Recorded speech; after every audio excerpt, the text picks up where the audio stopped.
Hi STM, it's Miss Castagnetti here. I know today is officially the day that we break up for Christmas, so I hope that you'll have a wonderful Christmas holidays and stay safe.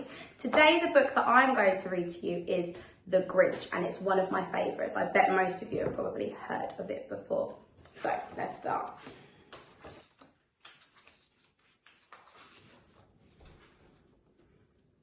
Every Who down in Whoville liked Christmas a lot.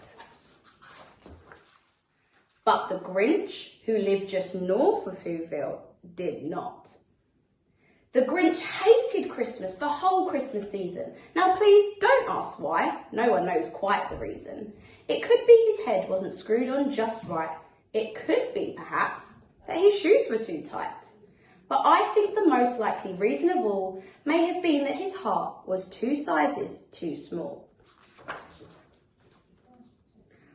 But whatever the reason, his heart or his shoes, he stood there on Christmas, hating the Whos, staring down from his cave with a sour, grinchy frown as the warm-lighted windows below in their town.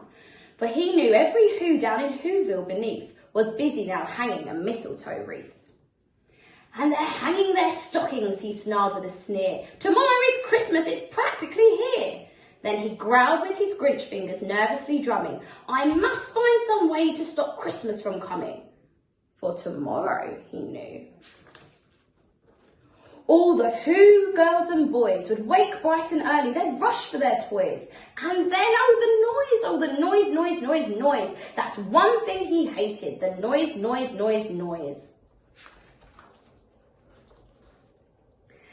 Then the Who's young and old would sit down to a feast, and they'd feast, and they'd feast, and they'd feast. They would feast on Who pudding and rare Who roast feast, which was something the Grinch couldn't stand in the least. And then they'd do something he liked least of all. Every Who down in Whoville, the tall and the small, would stand close together with Christmas bells ringing. They'd stand hand in hand and the Whos would start singing. They'd sing and they'd sing and they'd sing. And the more the Grinch thought of this Who Christmas sing, the more the Grinch thought, I must stop this whole thing. Why, 53 years I've put up with it now. I must stop this Christmas from coming. But how? Then he got an idea, an awful idea. The Grinch got a wonderful, awful idea. I know just what to do, the Grinch laughed in his throat, and he made a quick Santa Claus hat and a coat. And he chuckled and clucked, what a great Grinchy trick! With this coat and this hat, I look just like Saint Nick. All I need is a reindeer. The Grinch looked around, but since reindeer are scarce, there was none to be found. Did that stop the Grinch? No, the Grinch simply said, if I can't find a reindeer, I'll make one instead. So he called his dog Max, then he took some red thread and he tied a big horn on the top of his head. Then he loaded some bags and some empty sacks on a ramshackle sleigh and he hitched up old Max. Then the Grinch said, giddy up! And the sleigh started down towards the homes where the Whos lay a snooze in their town. All their windows were dark, quiet snow filled the air. All the Whos were all dreaming sweet dreams without care. When he came to the first little house on the square, this is stop number 1, the old Grinchy Claus hissed, and he climbed to the roof, empty bags in his fist.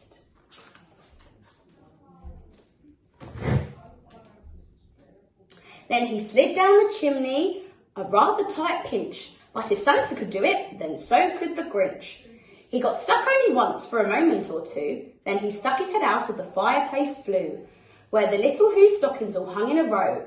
These stockings, he grinned, ha, they're the first things to go. Then he slithered and slunk with a smile most unpleasant around the whole room, and he took every present. Pop guns and bicycles, roller skates, drums, checkerboards, tricycles, popcorn and plums. And he stuffed them in bags. Then the Grinch, very nimbly, stuffed all the bags one by one, all up the chimney. Then he slunk to the icebox. He took the Who's feast. He took the Who pudding, he took the roast beast. He cleaned out that icebox as quick as a flash. Why, the Grinch even took their last can of Who hash. Oh dear. Then he stuffed all the food up the chimney with glee, and now, grinned the Grinch, I will stuff up the tree. And the Grinch grabbed the tree and he started to shove when he heard a small sound like the coo of a dove. He turned around fast and saw a small Who, little Cindy Lou who was no more than 2.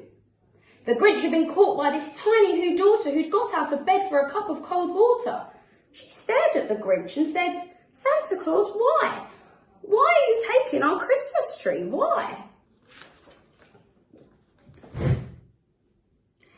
But you know, that old Grinch was so smart and so slick, he thought up a lie, and he thought it up quick.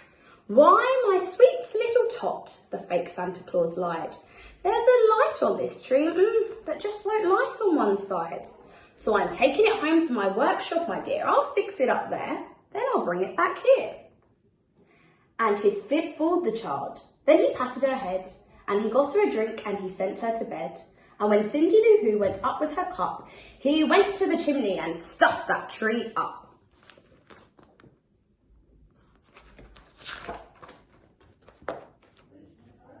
Then the last thing he took was the log for their fire. Then he went up the chimney, himself, the old liar. On their walls he left nothing but hooks and some wire. And the one speck of food that he left in the house was a crumb that was even too small for a mouse. Then he did the same thing to the other Who's houses, leaving crumbs much too small for the other Who mouses. It was 15:15, all the Who's still abed, all the Who's still a snooze when he packed up his sled, packed it up with their presents, the ribbons, the wrappings, the tags and the tinsel, the trimmings, the trappings.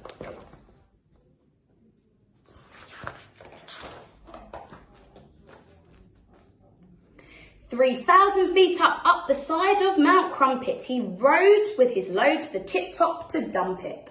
Pooh-pooh to the Who's, he was Grinchiously humming. They're finding out now that no Christmas is coming. They're just waking up, I know just what they'll do. Their mouths will hang open a minute or two. Then the Who's down in Whoville will all cry, boo-hoo.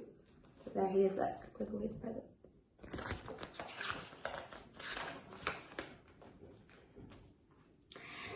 That's a noise, grinned the Grinch, that I simply must hear. So he paused, and the Grinch put his hand to his ear.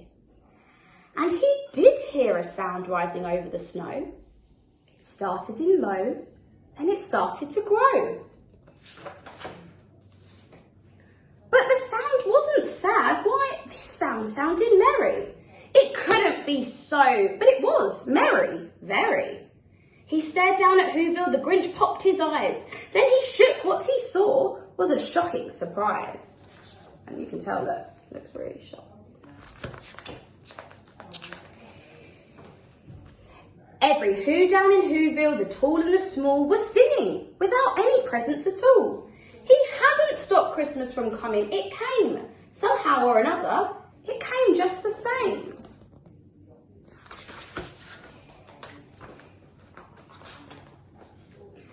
And the Grinch, with his Grinch feet ice cold in the snow, stood puzzling and puzzling. How could it be so? It came without ribbons, it came without tags, it came without packages, boxes or bags. And he puzzled 3 hours till his puzzler was sore. Then the Grinch thought of something he hadn't before. Maybe Christmas, he thought, doesn't come from a store. Maybe Christmas, perhaps, means a little bit more. And what happened then? Well, in Whoville they say that the Grinch's small heart grew 3 sizes that day. And the minute his heart didn't feel quite so tight, he whizzed his load through the bright morning light. And he brought back the toys and the food for the feast. And he himself carved the roast beast. I love that story. That's a love.